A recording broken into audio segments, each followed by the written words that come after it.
कहानी की शुरुआत में हमें योसी नाम के लड़के को देखते हैं जो कि एक अलग लाइफ जीना चाहता है, जिसे बचपन से घूमने फिरने का काफी शौक था। इसलिए वो अपने इस शौक को पूरा करने के लिए बोलीविया जा रहा है, जहां उसे अमेज़न के जंगलों को एक्सप्लोर करना है। सफर के दौरान योसी अपनी मंजिल पर पहुंच जाता है। दरअसल यह ऑस्ट्रेलिया का एक गाँव होता है जो कि बहुत खूबसूरत होता है और योसी इस जगह जाने के लिए बहुत ही ज्यादा एक्साइटेड होता है। अब ये लोग जंगल के लिए निकल जाते हैं, जहाँ पर योसी की मुलाकात एक लड़के से होती है जिसका नाम मार्क्स होता है। वो एक टीचर था। अब ये सभी लोग एक जंगल में रुकते हैं रात गुजारने के लिए और अगली सुबह मार्क्स योसी को लेकर अपने एक और दोस्त से मिलाता है जिसका नाम केविन होता है। और यहाँ पर हमें पता चलता है केविन एक हैकर और एक फोटोग्राफर होता है और इन तीनों की आपस में बहुत अच्छी दोस्ती हो जाती है। अब यहाँ पर योसी को एक लड़की मिलती है और ये दोनों मिलकर वहाँ पर बहुत सारा टाइम स्पेंड करते हैं, एक दूसरे के साथ रहते हैं। फाइनली इन दोनों को प्यार हो जाता है। अगले दिन योसी मार्केट में घूम रहा होता है, तभी उसके पीछे से आवाज आती है, क्या तुम अमेरिकन हो? योसी बोलता है कि नहीं, दरअसल इस आदमी का नाम कार्ल होता है जिसे जंगल के बारे में सारी जानकारी होती है। वो योसी को बताता है कि अगर जंगल का तुम्हें असली अनुभव लेना है तुम्हें जंगल के बीचों बीच में जाना होगा। जिसके बाद ये सारी बातें योसी अपने दोस्त मार्क्स और केविन को बताता है और उन्हें भी अपने साथ जंगल में चलने के लिए बोलता है। पहले तो वो दोनों मना करते हैं, लेकिन बाद में सब जाने के लिए मान जाते हैं और इसके बाद ये चारों लोग प्लानिंग करते हैं कि कैसे ये लोग जंगल के अंदर जाएंगे। कार्ल मैप में उन्हें इंडियन आदिवासियों का लोकेशन दिखाता है और वो कहता है कि हमें पहाड़ियों के बीच में जाना होगा। अगले दिन हम देखते हैं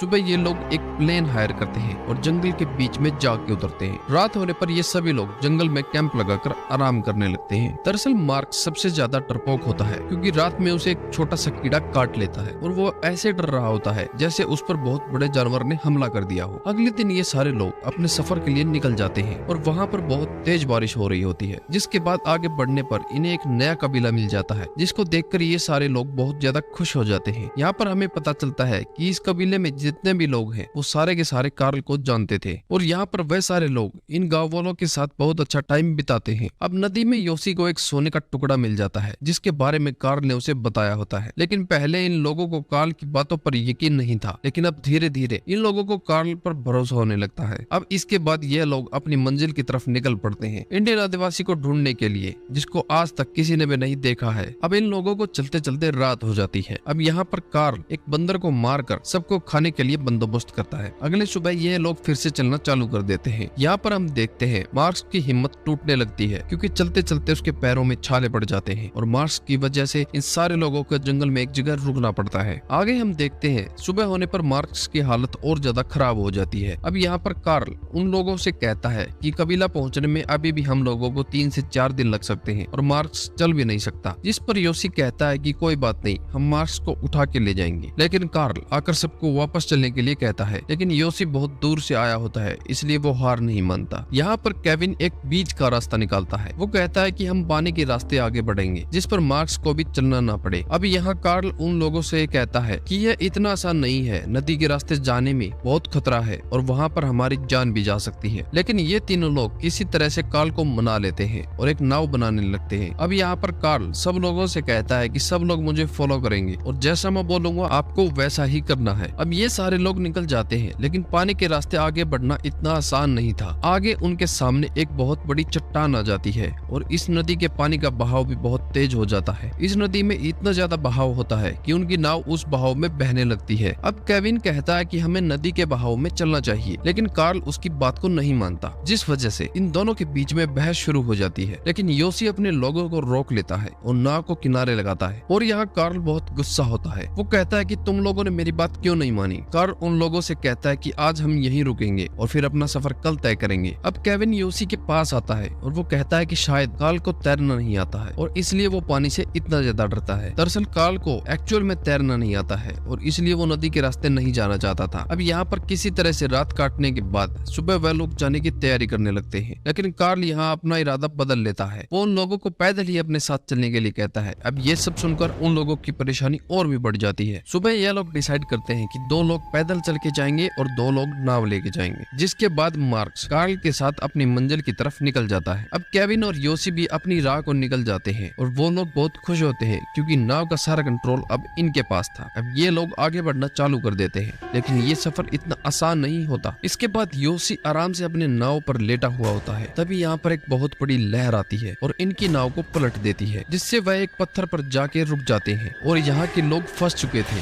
यहाँ पर केविन केविन योशी से कहता है कि अगर हमें जान बचानी है तो हमें किनारे तक जाना होगा, और जब मैं किनारे पर पहुंच जाऊंगा तो तुम अपनी रस्सी किनारे फेंकना, जिससे कि मैं वो रस्सी की मदद से मैं तुम्हें भी बचा सकूं। योशी केविन से कहता है कि ये बहुत ही ज्यादा खतरनाक है, तुम पानी में तैर सकते हो। दरअसल योशी यहाँ पर बहुत ज्यादा डर जाता है, लेकिन केविन उसे सहारा देता है। वो कहता है कि घबराओ मत, मैं किनारे पर जाकर तुम्हारी जान बचा लूंगा। अब केविन जैसे तैसे किनारे तक पहुंच जाता है और वो योशी को रस्सी फेंकने के लिए कहता है, लेकिन तभी एक बहुत बड़ी लहर आती है और वो योशी को एक टक्कर मारती है, जिससे कि योशी नदी में बह जाता है। केविन योशी को बहता हुआ देखता है, लेकिन अब वो कुछ नहीं कर सकता था। आगे योशी किसी तरह से एक पत्थर को पकड़ लेता है और वो किसी तरह से नदी से बाहर आता है। वो केविन को आवाज लगाता है और उसे ढूंढने की बहुत कोशिश करता है। दरअसल योशी नदी में बहकर बहुत ही आगे आ चुका था और केविन भी दूर छूट चुका था। अब योशी इस बड़े घने जंगल में अकेला फंस गया होता है और इसी वक्त यहाँ पर बहुत जोर से बारिश होने शुरू हो जाती है। योशी के पास न ही खाने के लिए खाना है और न ही रहने के लिए कैंप, लेकिन तभी उसे नदी में उसका बैग दिखता है और वो उस नदी के किनारे कूदकर अपने बैग को पकड़ लेता है। अब बैग में एक छोटी सी बाइबल होती है और कुछ दवाइयाँ होती हैं। इसको खाने से योशी के अंदर थोड़ी सी एनर्जी आती है और इसके बाद वो केविन को ढूंढना फिर से चालू कर देता है। वो दोबारा से आवाज लगाता है, लेकिन केविन उसे कहीं नहीं दिखता और यहाँ से निराश होकर योशी नदी के किनारे बैठ जाता है। लेकिन वो भी अभी हार नहीं मानने वाला था। वो अपना बैग खोलता है और उसमें से पेन को बाहर निकालता है और वो नदी का नक्शा बनाता है। वो डिसाइड करता है कि अब वो नदी के रास्ते आगे बढ़ेगा। अब आगे चलने पर उसे बहुत तेज भूख लगी होती है, लेकिन उसके पास खाने के लिए कुछ भी नहीं होता। तभी यहाँ पर रात हो जाती है और योशी सो जाता है, लेकिन रात में उसे किसी की आवाज आती है। उसे लगता है कि केविन है और जब वह उठ के सामने देखता है तो उसे मार्क्स दिखाई देता है, जिसे देखकर योशी बहुत ज्यादा खुश हो जाता है। और जैसे ही वो वहाँ पर टॉर्च जलाकर देखता है, वहाँ पर कोई भी नहीं होता। दरअसल ये बस उसका एक भ्रम होता है और वह निराश होकर सो जाता है। अगली सुबह जब वो सोकर उठता है तो उसके माथे पर बहुत तेज दर्द हो रहा होता है और जब वो वहाँ पर छूकर देखता है तो उसे फील होता है कि उसके स्किन में कोई कीड़ा घुस गया है। अब यहाँ पर योशी एक चाकू की मदद से अपने स्किन को काटकर उस कीड़े को बाहर निकालता है और यहाँ पर योशी को बहुत ही ज्यादा दर्द हो रहा होता है, लेकिन उसके पास और कोई रास्ता नहीं होता। अब वह यहाँ से आगे बढ़ना चालू कर देता है। कुछ ही दूर उसे कुछ चिड़ियों के अंडे मिलते हैं और जब वह अंडे को खाने के लिए फोड़ता है तो अंडे के अंदर चिड़िया का छोटा सा बच्चा होता है। लेकिन यहाँ योशी को इतनी ज्यादा भूख लग रही होती है कि वो उस बच्चे को जिंदा ही खा जाता है और इसके बाद वह फिर से आगे बढ़ना शुरू कर देता है। कुछ देर बाद उसे कुछ लोगों का सामान मिलता है। अब योशी यहाँ पर थोड़ी देर रुक कर आराम करता है। तभी वह अपने जूते निकाल कर देखता है कि उसके पैर काफी ज्यादा जख्मी हो चुके थे। अब यह सब देखने के बाद योशी की हिम्मत टूट जाती है और उसे एहसास होता है कि मार्क्स का पैर जब जख्मी था तो उसे कैसा लग रहा होगा। योशी उसे मन में ही सॉरी बोलने लगता है। अगली सुबह वह फिर से चलने लगता है। तभी उसे किसी के पैरों के निशान दिखाई देते हैं। उसे लगता है कि यह निशान केविन के हैं और वह काफी ज्यादा खुश हो जाता है। आगे चलने के बाद उसे कुछ अंडे के छिलके दिखाई देते हैं जिसे उसने ही खाया होता है। तब उसके समझ में आता है कि वह घूम फिर के उसी जगह आ चुका है। इसके बाद वह और भी ज्यादा निराश हो जाता है। दूसरी तरफ हम देखते हैं कि कुछ गांव वालों को केविन नदी किनारे पड़ा हुआ मिलता है, जिसके बाद गांव वाले उसे उठाकर अपने गांव ले जाते हैं, जहां पर केविन ठीक होने के बाद पुलिस स्टेशन जाता है और वो ऑफिसर से कहता है कि उसका दोस्त अभी भी जंगल में फंसा हुआ है और हमें उसे ढूंढना होगा। जिसके बाद ऑफिसर उसकी बात मान जाता है और एक प्लेन की मदद से योशी को ढूंढना चालू कर देता है। दूसरी तरफ योशी को भी प्लेन की आवाज आ रही होती है और वह एक लाल कपड़ा आसमान में लहराने लगता है, लेकिन वह लोग उसे नहीं देख पाते, इसलिए वह लोग खाली हाथ ही लौट जाते हैं। लेकिन यहाँ पर केविन हार नहीं मानता और एक बोट के ड्राइवर को जंगल में चलने के लिए कहता है। लेकिन वह ड्राइवर केविन से कहता है कि तुम्हारे दोस्त को खोए हुए 3 हफ्ते हो गए हैं और शायद तुम्हारा दोस्त मर चुका होगा, इसलिए उसे ढूंढना काफी मुश्किल है। लेकिन केविन को कहीं ना कहीं एक भरोसा होता है कि उसका दोस्त जिंदा है। इसके बाद वह लोग नदी के रास्ते जंगल के लिए निकल जाते हैं। दूसरी तरफ हम योशी को देखते हैं जो कि जमीन पर पड़ा हुआ होता है और उसकी हालत काफी खराब होती है। लेकिन तभी उसे वहाँ पर एक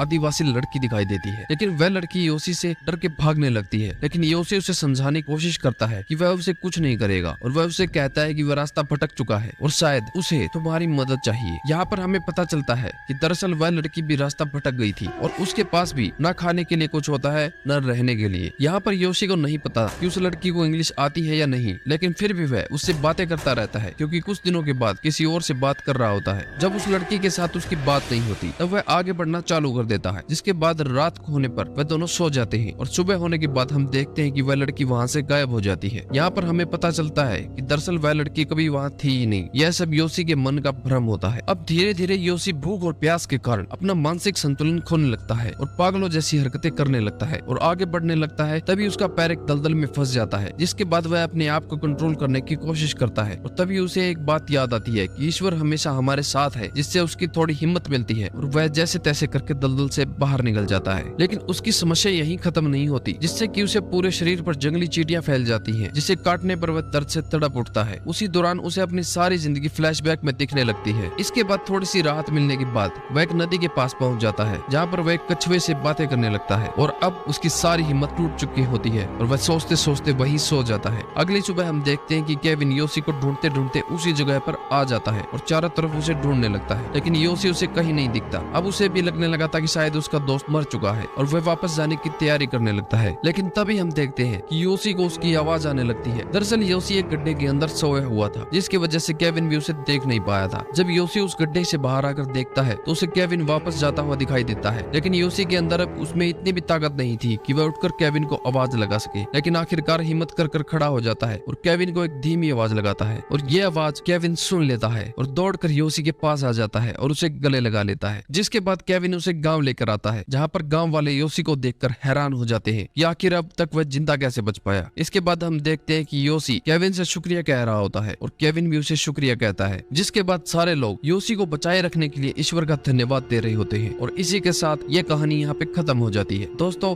इस कहानी से हमें यह सीख मिलती है कि जिंदगी में किसी भी समय पर हमें कभी भी हार नहीं माननी चाहिए और